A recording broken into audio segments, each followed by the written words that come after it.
Hi everyone. Today I wanted to talk about quite an interesting topic about dark feminine energy and how it shows up in your birth chart and how you can use this energy to attract more abundance into your life and just tap into your own inner power. Now, this can apply irrespective of gender. So, when I say feminine energy, masculine energy in any of my videos, it doesn't have to do anything to do with gender per se. So you could be born into a certain gender, but you may identify with a different energy. So if you identify with feminine energies, even if you don't, if you, let's say, for example, if you're a man, it would be helpful for you as well, because tapping into one's feminine energy is very crucial if you want to attract abundance into your life, because feminine energy attracts, it's very magnetizing, and masculine energy is more about going after what you want. So if you want to start attracting things to your life that you desire, then tapping into your feminine energy is a crucial part of it. So today I'm going to be talking about dark feminine energy per se, specifically because um, I do want to talk about some of the myths surrounding it, especially now with a lot of videos floating around the internet. There's a lot of misconception around what dark energy, dark feminine energy really means, and it's not what the new age concepts are going to have you believe. It's not that. It's much deeper than that. So I will talk a little bit more about this. So, first of all, I want to talk about the different planets that represent feminine energies in your birth chart. So, we have three essential planets. I won't call the moon a planet, it's a luminary, but we'll, for the sake of convenience, we're going to call it a planet here. So, we have the moon, we have the Venus, and we have Lilith. These three are going to define the feminine energies that show up in your birth chart. So, let's talk a little bit about that. So, the moon represents the mother. In astrology, the moon represents nurturing. It's your emotions, it's the way you process your emotions internally. It's a very core part of your personality, the side of you that a lot of people don't get to see on a day-to-day basis. So it's the side of you that you only show to very close people, like your close family, friends, things like that. um, so the moon is what you need to nurture yourself, what you need to feel emotionally good inside. That's your moon. That's your moon sign. So and then let's talk about Venus. Venus is like, if you relate to feminine energy, then Venus is the way you attract. It's very different from the moon, which is what you need to nurture yourself. Venus is how you attract a potential partner. It's also your aesthetic, your fashion, the way you dress, the colors you choose, the way you express yourself aesthetically. That's all your Venus sign. It's also the way you attract money, because Venus also has to do with finances and money. So, um, Venus is going to show you how you attract abundance, wealth, love, romance, and so that's a little bit about Venus. It's your attraction point. It's the way you go about attracting something into your life. um then we have Lilith. This is the dark side of the moon. So this is the true dark feminine energy. When we talk about dark feminine energy in your birth chart, Lilith is really where it's at. That's really the meat of it. But it's going to be a combination of your Lilith, specifically Black Moon Lilith is what I usually cover in my videos. So it's going to be a combination of your Black Moon Lilith, which is going to be the core part of your dark feminine energy, and it's going to be also a mix of your moon and Venus. So for each of these planets, what I would like to do is look into your birth chart, see which zodiac signs each of these planets fall into. So what's your moon sign? Like, what zodiac sign is it in? What's your Venus sign, and what's your Black Moon Lilith? Then I would like you to look at what aspects are being made to each of these planets. Are there being aspects being made to Pluto, Uranus, any personal planets? Are they making an aspect with these three energies in your birth chart? And then finally, I would also urge you to look at which house these three planets are sitting in, because that's also going to change the flavor in which these three energies show up in your birth chart, right? So once you've done that, now let's take a look at dark feminine, what it means, and what are the misconceptions around it? So, when we talk about dark, first of all, the word dark has a lot of uh, quote unquote negative connotations to it. Like when we talk about dark feminine energy, a lot of people misconstrue it as something negative or something to be afraid of, or something to be shunned, But if we look at nature, we don't look at the night as something bad, right? We don't look at it as something worse or less than the day, like the daytime or the sunrise. And it's the same with the energies of the light feminine and the dark feminine energy. So the dark feminine energy is going to be representing the unseen, unconscious, or the mysterious qualities, uh, compared to the light feminine, which focuses on more surface qualities. Now, doesn't mean surface qualities are bad. It just means that it's more occult in its nature. Dark feminine energy is more occult in nature, because occult basically means anything that's hidden. So when you're looking at your dark feminine energy in your birth chart, you're basically trying to uncover what's hidden and bring it to the light so that you can tap into its potential, right? So if we talk about dark feminine energy, we grow life in a dark womb, right? Seeds and roots grow underground. They feed and nourish everything that's underground. You cannot see it, but it's a rich, fertile soil that feeds everything that we feed on. And even if we look at the deep ocean, right, like the very deep ocean, the like the depths of the ocean, it's dark there. You can't see anything. Like there are mysterious creatures down there. And you know uh, that's why a lot of people are scared of it as well, because if you can't see it, if you can't see things in the shadows, then it's something to be feared. But it's not. Dark feminine energy is extremely powerful, and it represents all the unconscious aspects and emotions that drive your life. So, because it's unconscious, you're not aware of it. But the moment you become aware of it and you start to see patterns in your life, then that's when you start, tapping into its power and harnessing it so that it can make your life better. So, that's a little bit about the introduction to the dark feminine. Now, I want to talk about some of the core aspects to this energy. So, if we talk about some of the core aspects, there are five main things that I would categorize it as. So the first would be setting very fierce boundaries.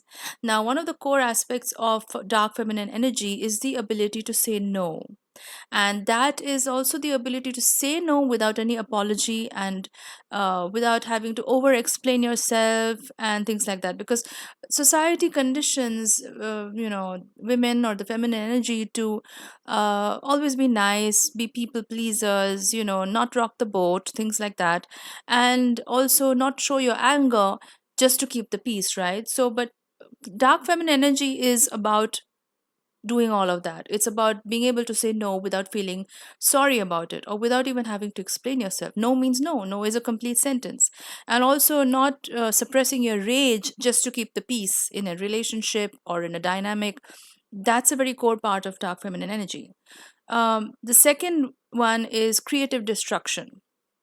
How do you utilize anger as a catalyst to end toxic cycles, toxic situations, toxic relationships, or even your own toxic habits that no longer serve your growth, right? So that is creative destruction. Now, a lot of people look at destruction as something negative. It's not. It's the cycle of nature. Some things have to be destroyed for new things to be birthed, right? It's a very cyclical part of nature. It's natural, it's natural law. And so it's the same thing with dark feminine energy. You need to be able to utilize your anger, not suppress it, but actually use it as a driving force to be able to cut off toxic situations or people from your life that are stopping you from growing to your full potential. The third one is being authentic over being a people pleaser, right? Now that's going to require some inner work, because a lot of people have been conditioned from childhood to be people pleasers. It's about being nice, it's about having manners. Now, I'm not saying don't have manners, don't be polite. Definitely keep those qualities, but it's also about staying true to your own authentic self, right? Like, you don't have to be nice all the time. In fact, being nice, especially in today's day and age, is not a commendable quality. You can be you can be polite, you can be respectful, but you don't have to be nice. If something is upsetting your peace, and if something doesn't feel true to yourself, you should definitely move away from it. And this is going to uncover your dark feminine energy, because you're going to tap into a side of you that feels new, feels raw, but is very important to be explored, right? The next one is deep intuition. Now, logic is more masculine. Logic looks at reasoning, it looks at facts, it looks at scientific data, and then it comes to a conclusion. Intuition is more feminine. There is no explaining intuition, it just is. It's just an inner knowing, and it's very rooted in your subconscious mind. Again, the conscious mind is masculine, subconscious mind is your feminine, and your intuition is very instinctual, it's very primal in nature, which is why trusting it is really important. And learning to trust it is even more important, because a lot of us have been, again, conditioned to not trust our intuition. How many times have you been in situations where you've had a gut feeling about something, but you've sidelined it or bypassed it and sort of rationalized it, only to later realize that you were right all along, like your first instinct was right all along? So it's important to tap into your intuition, it's important to trust it, more importantly, and and use it as a navigation tool to be able to move through life, rather than looking at external forces for your validation. Right, look within yourself for validating yourself and navigating through life. That's the fourth component of dark feminine energy. The next one and the last one is embracing your shadow side. Now, embracing your shadow side is not evil. Again, a lot of new age concepts are going to have you believe that dark feminine energy is all about being malicious, playing games and things like that, but it's not. It's really just tapping into your shadow side, basically figuring out what your own demons are, and figuring out what your hidden repressed emotions are, your instincts as well. And emotions are not just about sadness and happiness. There's a range of emotions, like power, desire, fury, rage. These are all important emotions that you need to tap into. And that brings me to the final point about the core aspect of dark feminine energy, which is about feminine rage. Now, feminine rage is a very major aspect of dark feminine energy. In fact, I would say it is a core component of dark feminine energy. Righteous rage in dark feminine energy is an extremely powerful transformative force that can be used to establish fierce boundaries in your life. It is often used to dismantle any kind of inauthenticity, and also to protect your own personal truth. This kind of anger is not destructive, but it's the fire that purifies. Right, it's an authentic fiery energy that helps you to liberate yourself. It helps you to lean into your own self, and it gives you tremendous courage to refuse what society will want you to do. So freeing yourself from societal expectations without having any kind of guilt, that comes about through this righteous anger, through this feminine rage. Now, the way to do it is to start alchemizing this anger, right? Because the thing is, when you start tapping into feminine rage, it can feel like a little bit like staring into the abyss, because you've been conditioned I mean, most likely, most of us, 90% of people, have been conditioned since childhood to suppress this rage. Like I said before, it's always about being nice, being, the people pleaser, not rocking the boat, and things like that. So it's very important to start tapping into this inner rage and feeling the anger rather than bypassing it, because bypassing it is going to again show up in other ways, in unhealthy ways. So it's about feeling this anger, fully feeling it, and then transforming it or alchemizing it into a productive and creative force. Now, you can do it through many different ways. Through art is amazing, through to be able to channel this anger into something constructive and creative. Any kind of dance form is going to be very powerful as well. Basically, anything creative and artistic is going to help you alchemize this energy. Now, if we look at the archetypal representation of ancient goddesses who represent this, of alchemizing anger to make it something sacred, like a sacred destruction that brings new life. Uh, ancient goddesses like Kali are very representative of this energy, because this is about tapping into this darkness to be able to enable destruction. And this is about reclaiming power. This is about taking up space as a woman, as the feminine energy. And it's also about letting go, not just letting go, but tapping into any kind of hidden resentment and using it to to make it a fuel to make yourself an unstoppable life force, basically. So, now that we've talked about some of the core aspects of dark feminine energy, I want to talk about how you can start tapping into this energy, right? How do you start applying it? Because it's all well and good to talk about this and what it means, but how do you actually go about applying this in your day to day life? So, the first thing is you need to tap into this energy because you want to start learning how to master your own self and tapping into your inner strength. And this is not about being negative or manipulative. Those are that's another distinction that I want to make later on in the podcast. But the first way that you can go about this is to start asserting your boundaries, right?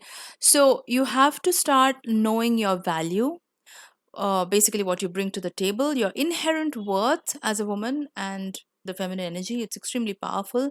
So you have to know your value, and you have to start, or rather stop over explaining yourself. So don't explain yourself if you're making a decision for yourself, right? Now if someone is disrespecting you, or let's say their values don't align with yours, or their goals don't align with yours, then it's very important for you to start withdrawing your energy and walking away silently. Like I said, this is not being assertive, and laying down your boundaries does not require you to scream and shout. It does not require a screaming match. You don't need to yell it out, and you don't need to be vocal about it. Yes, if they ask for an explanation, you can certainly provide that, but it's more about your mental peace. It's about protecting your peace. So you have the right to walk away if you feel disrespected without having to explain yourself. And that is something society doesn't teach women, right? Like a lot of the times, it's just about continuing in something that feels familiar and safe, even at the cost of your own respect. So that's the first thing that you need to start doing. The second is to cultivate your magnetism. Now, this is not about being magnetic for the sake of it. This is about protecting your peace and privacy. Start becoming a more private person. You don't need to broadcast all your goals, your moods, and everything to seek validation, especially in this day and age of social media where we are so conditioned to post everything about life online, every single detail. It's not necessary. In fact, you should be actually guarding more of it.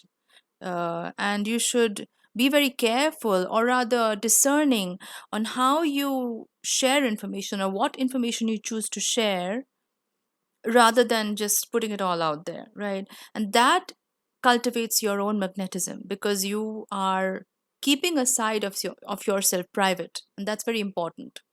Um, also learn to observe people and act with a quiet confidence.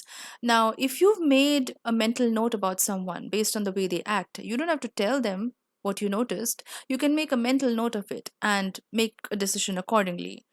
So, it's about quiet confidence. Dark feminine energy is not loud, it's not crude, it's very refined, it's very quiet, it's very self assured, and it's a very quiet, deep confidence that comes the more you cultivate this energy.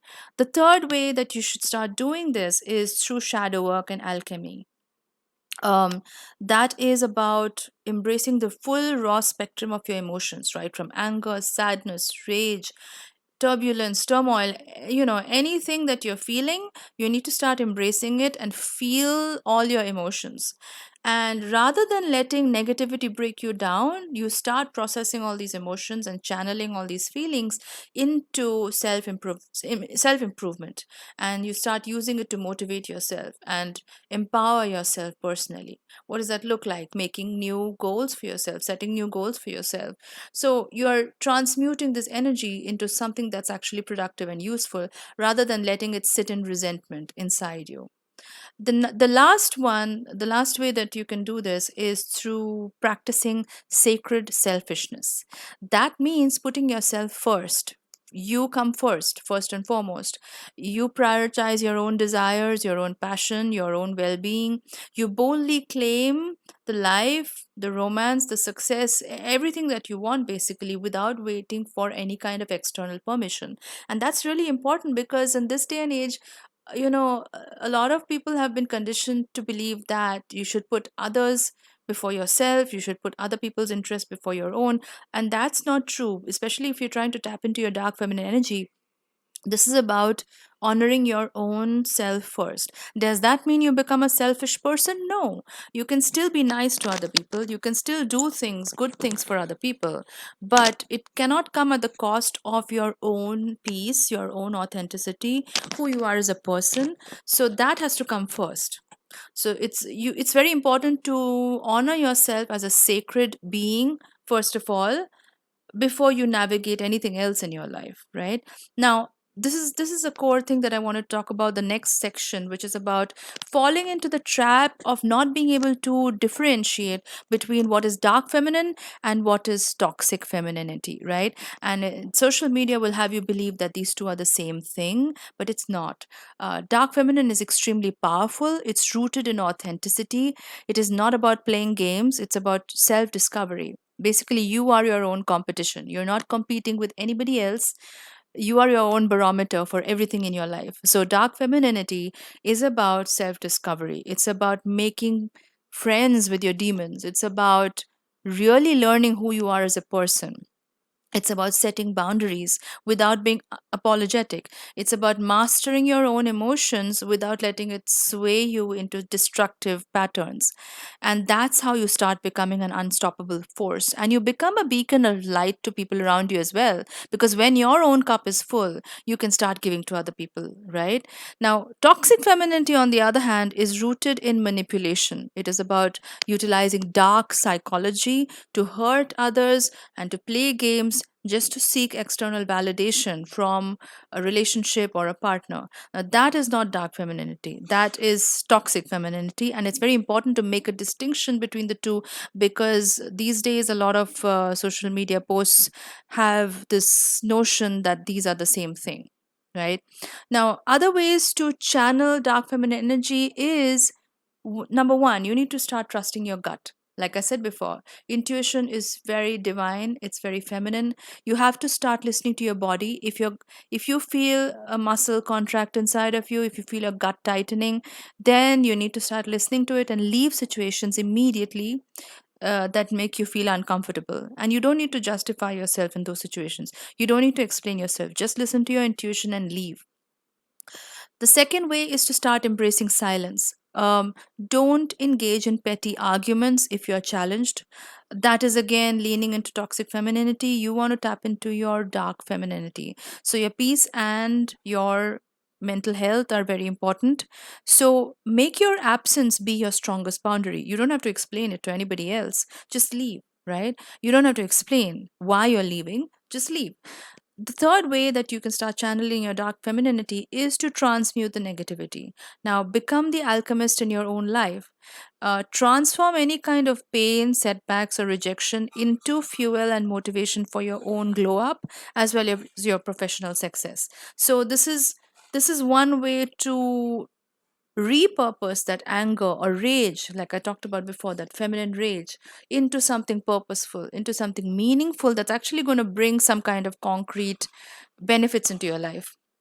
Now, how do you start activating dark feminine energy? The first thing is to set boundaries, like I said before. But more than boundaries, more than being mysterious, like I said before, and things like that, it is about being very confident in your own power.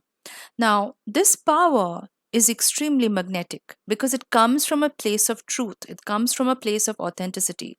And sometimes when you start channeling your dark feminine energy, it can be pretty intimidating to a lot of people around you, because this confidence is unshakable. Like once you start tapping into your dark feminine energy, you will start building this kind of unshakable confidence from within you, that once it takes root, there's no shaking it. It just grows from there. It's a tree that keeps growing and gives you the fruits, uh, you know, long, long into later years. So this is a life force basically. So that's why it can be very intimidating to people around who are not used to this kind of energy. So people who are energy vampires, or people who are who are takers basically, they're not going to like this, because you are going to basically repel those kind of energies from your life, because you are extremely authentic and you're not going to tolerate anything like that. um, Unlike the light feminine energy, dark feminine energy is very direct, it's very assertive, it's also very passionate, and it's also sometimes dominant and can also take control of situations. So, this is not submissive in any way. Light feminine is very nurturing, soothing, and playful and light. Dark feminine is very authentic, it's going to cut to the chase, it's going to make its point very clear, and there's no ambiguity about dark feminine energy. This is what it is, this is what you want, and this is what you expect out of a partner, out of a relationship, out of life, and you're not going to compromise on it, right? And so this can come across as very intimidating to some people, but it's not. This is because I said, like, people are not used to this energy. So once you start channeling it, a lot of people are going to be taken aback. Basically, dark feminine energy, at the end of the day, as an outro, as a conclusion, is about being true to yourself. It's about commanding respect rather than seeking validation or trying to please others. And essentially, the energy blends the mystery of the feminine energy, the sultriness of feminine energy, along with a very sharp, assertive edge that gives you the respect and control that you want in your life. It's about commanding respect and controlling your own destiny by tapping into this energy. And it's a great way for you to start reclaiming your power in your everyday life. I hope this video was helpful, and I hope that you can apply some of these techniques to start tapping into this energy, because once you start tapping into it, you're going to start realizing how powerful it is and what a potent force it is in your life. And it's going to start bringing you a lot of really good opportunities and abundance and good prospects into your life, right? So if you like this video, do give it a thumbs up. It helps my videos stay relevant in the YouTube algorithm. Do leave a comment if it resonated with you. I love reading your comments and interacting with you. And you can also contact me for a reading. The links are in the description box, and I'll be happy to do a birth chart reading or a synastry chart reading or even tarot reading for you. So that's it for me, from me, for this video, and I hope to see you in the next video. Thanks a lot for watching. Bye bye.